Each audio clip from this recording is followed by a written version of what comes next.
कलयुग के बाद कैसा होगा युग? कलयुग का रहस्य। नमस्कार प्रिय भक्तगणों, स्वागत है आपका फिर से इस चैनल पर। दोस्तों, सच्ची श्रद्धा से कमेंट में जय श्री राधे कृष्णा जरूर लिखिए। दोस्तों, वर्तमान समय में हम जिस युग में जी रहे हैं उसे कलयुग कहा गया है। चारों युगों में कलयुग को शापित युग कहा गया है। धर्म शास्त्र में भी इस बात का वर्णन है।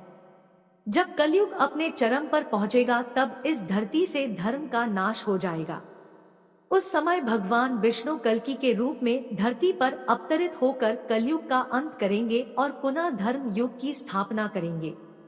पर क्या दोस्तों, आप सभी को पता है कि भगवान श्री कृष्ण ने महाभारत काल में बता दिया था कि आने वाला समय यानी कि कलयुग कैसा होगा। इतना ही नहीं, भगवान श्री कृष्ण ने कलयुग के 5 कड़वे सत्य भी बताए थे जो आज देखने को मिल रहे हैं। वह कौन से हैं 5 कड़वे सत्य? दोस्तों, यदि आप भी जानना चाहते हैं तो इस वीडियो के एंड तक बने रहेगा। महाभारत काल में जब पांडव युद्ध क्रीड़ा में अपना सब कुछ गवा देते हैं तब उन्हें वनवास जाना पड़ता है। वनवास जाने से पहले भगवान श्री कृष्ण से मिलते हैं और कहते हैं कि भगवान, युद्ध क्रीड़ा में सब कुछ गवा देने के बाद हम 5 भाई द्रौपदी के साथ वनवास जा रहे हैं। लेकिन जाने से पहले हम यह जानना चाहते हैं कि आने वाला युग कलयुग कैसा होगा। उस समय के मनुष्य कैसे होंगे, लोगों के विचार कैसे होंगे और मोक्ष की प्राप्ति कैसे होगी। पांडवों के मुख से यह सारी बातें सुनकर भगवान श्री कृष्ण थोड़ी देर सोच विचार करते हैं। फिर पांडवों से कहते हैं, पहले आप सभी वन में जाइए और वन में जो दिखे वह आकर मुझे बताइए, तब मैं इन प्रश्नों का जवाब दूंगा। भगवान श्री कृष्ण के कहने के अनुसार 5 भाई वन में चले गए और वन में जो कुछ भी उन्हें दिखाई दिया उसे देखकर वह हैरान हो गए। उन्हें अपनी आंखों पर विश्वास नहीं हो रहा था। कुछ समय बिताने के बाद वह सभी भगवान श्री कृष्ण के पास लौटते हैं, लेकिन इस बार पांडवों के मस्तक पर सिकंदा और भी किसी गुलशन में पड़े नजर आ रहे थे। जब भगवान श्री कृष्ण ने उनकी ऐसी दशा देखी तो रहा नहीं गया। भगवान श्री कृष्ण ने कहा, आप सभी किस सोच विचार में मग्न हैं? हमें बताएं, अगर संभव होगा तो हम उसका समाधान अवश्य करेंगे।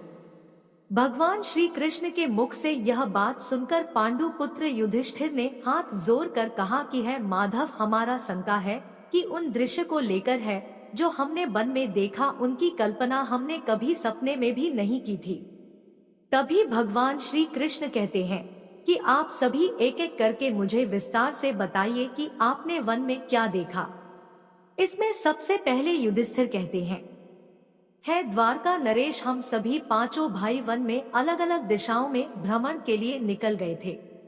जब मैं अकेला भ्रमण कर रहा था तब मैंने 2 सूंड वाले हाथी को देखा।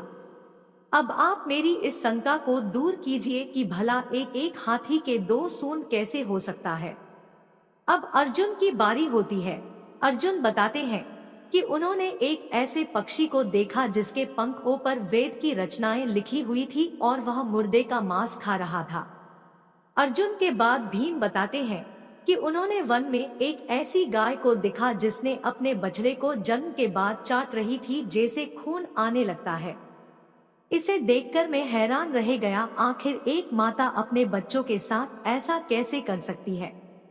अब भगवान श्री कृष्ण सहदेव से पूछते हैं कि सहदेव, तुमने वन में क्या देखा? तो सहदेव ने कहा कि मैंने एक जगह बहुत से कुएं को देखा, जहां हैरानी की बात यह है कि आसपास के सभी कुएं में पानी था और बीच का कुंभा खाली था। बीच का कुंभा गैर बीर था, लेकिन फिर भी उसमें पानी नहीं है। ऐसा कैसे संभव है?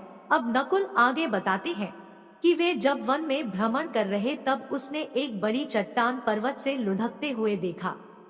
वह चट्टान कितनी ही बड़े वृक्षों और चुनावों से टकराती है, लेकिन उसे कोई रोक नहीं पाता और अंत में एक छोटे से वृक्ष के स्पर्श से वह चट्टान रुक जाती है।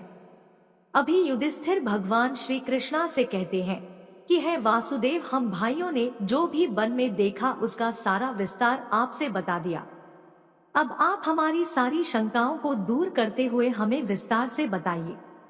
तब भगवान श्री कृष्ण ने युधिष्ठिर से कहते हैं कि धर्मराज, जैसा कि आपने बताया कि आप 2 सूंड वाले हाथी को देखकर हैरान में पड़ गए हैं, लेकिन इसमें हैरानी की कोई बात नहीं है, क्योंकि कलयुग में ऐसे व्यक्ति ही राज करेंगे जो बोलेंगे कुछ और करेंगे कुछ और, उनके मन में कुछ और कर्म में कुछ और होगा। यह लोग शोषण करने का एक भी मौका हाथ से जाने नहीं देंगे। यह बस अपने ही हित की बात सोचेंगे। अब भगवान श्री कृष्ण अर्जुन से कहते हैं कि है पांडु पुत्र अर्जुन, तुमने वन में एक ऐसे पक्षी को देखा जिसके पंख पर वेद की रचनाएं लिखी हुई थी और मुर्दे का मांस खा रहा था। लेकिन इसका मतलब यही है कि कलयुग में ऐसे ही लोग होंगे जो कहने को तो विद्वान ज्ञानी पुरुष कहलाएंगे, किंतु इनका आचरण राक्षसी होगा। उनके मन में यही होगा कि जल्दी किसी की मृत्यु हो और उसकी संपत्ति के मालिक खुद बन जाए।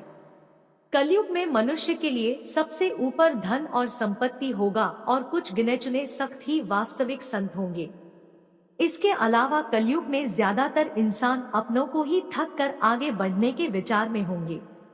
अर्जुन के बाद भगवान श्री कृष्ण भीम से कहते हैं कि है जैसा कि आपने देखा कि एक गाय अपने बछड़े को इतना चाहती है कि उसके शरीर से खून आने लगता है, ठीक इसी तरह कलयुग का मनुष्य अपने बच्चों पर इतना प्यार लौटे कि उसका विकास रुक जाएगा। एक माता की ममता अपनी औलाद की मोह माया और संसार में इस तरह बांध के रख देगी कि उसके बच्चे का जीवन नष्ट हो जाएगा। अगर किसी का बेटा घर द्वार छोड़कर साधु बन जाएगा तो उसके दर्शन को हजारों व्यक्ति जाएंगे, किंतु अपना बेटा साधु बनेगा तो वह रोएंगे, विलाप करेंगे कि मेरा बेटा गलत रास्ते पर चला गया। दोस्तों, यह भगवान श्री कृष्ण जीवन की वास्तविकता को बताते हैं कि इंसान को यह समझना होगा कि तुम्हारे पुत्र तुम्हारे नहीं अपनी पत्नियों की अमानत है और पुत्रियां अपने पतियों, और तुम्हारा यह शरीर मृत्यु की और आत्मा परमात्मा की अमानत है। भीम की जिज्ञासा को शांत करने के बाद भगवान श्री कृष्ण सहदेव को कहते हैं कि सहदेव, जैसा कि तुमने वन में देखा कि एक साथ कई कुंवा थे लेकिन सिर्फ बीच का कुमार खाली था, इसका मतलब यह है कि कलयुग में धनी व्यक्ति अपनी मन की खुशी के लिए विवाह उत्सवों में धन खर्च करेंगे, लेकिन अपने आस पड़ोस किसी गरीब को देखकर उसकी मदद नहीं करेंगे, फिर चाहे वो गरीब अपनी सगी क्यों ना हो। अपनी मस्ती खुश रखने के लिए वो शराब, कबाब और फैशन में पैसे उड़ाएंगे, लेकिन किसी के आंसू को पूछना अपना कर्तव्य नहीं समझेंगे। कलयुग में धनी लोग गरीब लोगों को उपयोग करेंगे, लेकिन गरीब व्यक्ति एक एक धने के लिए तरसेंगे और ऐसे ही मर जाएंगे। भगवान श्री कृष्णा की यह सारी बातें सुनकर सहदेव थोड़े दुखी हो जाते हैं, लेकिन इस कटु सच के सामने वह क्या ही कर सकते थे। अब भगवान श्री कृष्णा नकुल कहते हैं कि नकुल, जैसा कि तुमने वन में देखा कि एक बड़ी चट्टान पर्वत से लटकती हुई बड़े बड़े वृक्षों और विशालकाय चट्टानों से टकराती हुई आती है तो रोक नहीं पाती है, लेकिन एक छोटा सा वृक्ष अपने स्पर्श से ही उसे रोक देता है। इसका मतलब है कि मनुष्य की बुद्धि क्षीण होती जाएगी और उसके जीवन का पतन होगा, लेकिन उसके पतन को एक धन रूपी वृक्ष रोक नहीं पाएगा, पर हरि नाम रूपी एक छोटा सा पौधा व्यक्ति का पतन रोकने के लिए सक्षम होगा। कलयुग में हरि नाम ही एक मोक्ष का मार्ग होगा।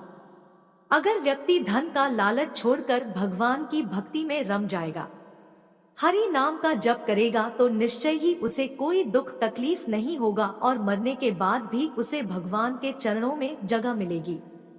दोस्तों, अगर आप गौर करेंगे तो पाएंगे कि भगवान श्री कृष्ण द्वारा बताई गई यह 5 कड़वे सत्य इस कलयुग में नजर होते आ रहे हैं।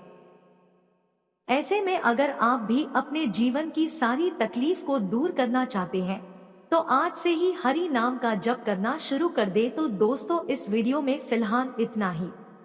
यदि वीडियो अच्छी लगी है तो एक लाइक और सब्सक्राइब जरूर करें, साथ ही कमेंट में जय श्री कृष्णा जरूर लिखें और इस तरह की और भी जानकारी के लिए चैनल को सब्सक्राइब करें। धन्यवाद।